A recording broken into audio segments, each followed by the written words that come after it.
discuss dot product or scalar product. Representation simply क्या है भाई, देखो डॉट, ठीक है, नाम में पता चल रहा है कि डॉट प्रोडक्ट या इसी को बोला जाता है स्केलर प्रोडक्ट। डॉट प्रोडक्ट या स्केलर प्रोडक्ट क्या होता है, कोई भी दो वेक्टर्स है हमारे पास, that is vector A and vector B, let us suppose ये दो वेक्टर्स है हमारे पास। अब हमने इनके बीच का डॉट प्रोडक्ट निकालना है, तो रिप्रेजेंटेशन भी हो जाएगी यहीं से। हमारी रिप्रेजेंटेशन होती है दो वेक्टर्स के डॉट प्रोडक्ट को इस तरह से, and we read it like A vector dot product B vector. So this is equivalent to AB cos theta. AB cos theta. तो डॉट प्रोडक्ट को आप किस तरह से डिफाइन कर सकते हो? We can define dot product as dot product of two vectors A and B is defined as the magnitude of vectors A and B. The product of magnitude of vectors A and B and the smaller cosine angle with them. देखो आप, हमने यहाँ पे देखा कि यहाँ पे vectors लगा हुआ है, देख रहे हो यहाँ पे वेक्टर साइन लगाया हुआ है दोनों वेक्टर्स के ऊपर, और साथ में क्या है, डॉट प्रोडक्ट है। किसके बराबर होता है भाई?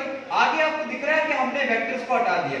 जब वेक्टर्स को वेक्टर क्वांटिटी से हटा दिया जाता है तो वहां पे सिर्फ उसका मैग्नीट्यूड रहता है, बट नो पार्टिकुलर डायरेक्शन। वहां पे कोई डायरेक्शन नहीं है, देखो यहाँ पे कोई डायरेक्शन का साइन नहीं है, यहाँ पे सिर्फ मैग्नीट्यूड है ए और बी, और साथ में क्या है, अभी मैंने कहा कि smaller angle that is cos theta, ठीक है। डॉट प्रोडक्ट और स्केलर प्रोडक्ट के केस में आपने लेना है cos theta, is that clear? इसके बाद हम पढ़ेंगे वेक्टर प्रोडक्ट और उसमें लेना पड़ेगा आपको sin थीटा, ठीक है। अब इसमें कुछ स्पेशल केसेस आते हैं हमारे पास, हम स्पेशल केसेस को पहले डिस्कस करें तो बेहतर होगा। स्पेशल केसेस क्या है? कहने का मतलब है, मान लो ए वेक्टर और बी वेक्टर, अगर ये दो vectors that is A vector, let us suppose this is A vector and this is B vector, ये हमारे पास ए वेक्टर है और ये हमारे पास बी वेक्टर है। As you can see these two vectors are parallel and are following the same direction, दोनों सेम डायरेक्शन को फॉलो कर रहे हैं और साथ में पैरेलल, तो इनके बीच का एंगल कितना बनेगा? 0 डिग्री। क्लियरली कितना? 0 डिग्री। अगर 0 डिग्री तो हमारे पास ये आए, हमारे पास स्पेशल केसेस में, देखो ध्यान से, स्पेशल केसेस हमारे पास, फर्स्ट केस है हमारे पास जब दोनों वेक्टर्स क्या होंगे? Parallel to each other. जब दोनों वेक्टर्स होंगे पैरेलल, तो in that case theta will be equivalent to 0 degree, as you can see here, ठीक है, theta will be equivalent to 0 degree.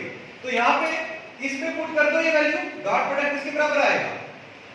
A vector dot B vector will be equivalent to AB cos of 0 degree.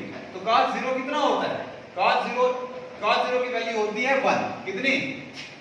cos 0 degree is equivalent to 1। तो यहां put कर दो A vector dot B vector will be equivalent to AB, क्योंकि cos 0 degree किसके बराबर है? 1, और 1 को अगर आप इस AB से मल्टीप्लाई करोगे तो कितना आएगा? AB ही आएगा। Is that clear?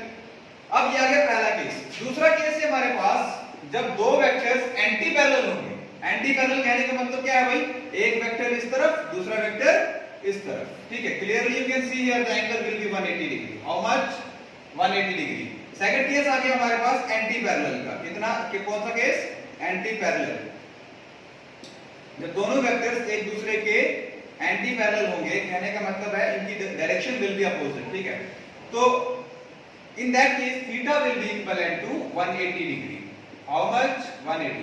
Okay, देखो तो कर दो यहां पे पुट भाई, जो जनरल इक्वेशन है, A vector dot B vector will be equivalent to AB cos of 180 degree, क्योंकि थीटा कितना है? cos of थीटा होता है ना, तो थीटा कितना हमारे पास? 180, तो cos of 180। और याद रखना cos 180 degree is equivalent to -1। cos 180 कितना होता है? -1। तो कर दो यहाँ पे वैल्यू पुट उसकी, A vector dot B vector will be equivalent to AB into -1, क्योंकि cos 180 कितना है? -1 है, तो cos 180 की जगह डायरेक्ट -1 डाल दिया। तो A dot B that is A vector dot B vector will be equivalent to -AB। कहने का मतलब है जब हमारे पास दोनों वेक्टर्स एंटी पैरेलल होंगे तो उनकी वैल्यू किसमें चली जाएगी? माइनस में। उनकी डॉट प्रोडक्ट की वैल्यू चली जाएगी माइनस में, मतलब मिनिमम वैल्यू आएगी। इस केस में मैक्सिमम वैल्यू है क्योंकि पॉजिटिव वैल्यू है। अब next case is when these two vectors that is vector A, let us suppose this is vector A and this is vector B। As you can see यहां पे ये दोनों vectors एक दूसरे के परपेंडिकुलर हैं या नहीं? जब भी परपेंडिकुलर होते हैं तो हमारे पास एंगल बनता है 90 डिग्री, क्योंकि परपेंडिकुलर आपको पता है एंगल कितना होता है उससे 90 डिग्री। अच्छा, अब ये दोनों वेक्टर्स जब हमारे पास एक दूसरे के ऊपर perpendicular, third case is perpendicular case, ठीक है, जब दोनों वेक्टर्स क्या होंगे एक दूसरे के ऊपर perpendicular, at that time a vector dot b vector will be equivalent to कितना होगा, a vector dot b vector will be equivalent to ab cos theta, theta how much, perpendicular case में theta किसके बराबर होता है 90 degree, तो cos of 90 degree, ठीक है। तो हमारे पास a dot b, a vector dot b vector will be equivalent to cos 90 होता है हमारे पास 0, cos 90 डिग्री किसके बराबर होता है 0 के बराबर। तो अगर cos 90 0 है, इसकी जगह आप 0 कर दोगे यहाँ पे, तो सारी की सारी टर्म किसके बराबर होगी, a vector dot b vector will be equivalent to 0। In that case the dot product of two vectors will be equivalent to 0। किस केस में, जब दोनों वेक्टर्स एक दूसरे के परपेंडिकुलर होंगे, ठीक है, डॉट प्रोडक्ट के केस में जब दोनों वेक्टर्स एक दूसरे के परपेंडिकुलर होंगे तो उनका जो रिजल्टेंट आएगा उस वक्त प्रोडक्ट डॉट प्रोडक्ट आएगा वो किसके बराबर होगा 0 के बराबर।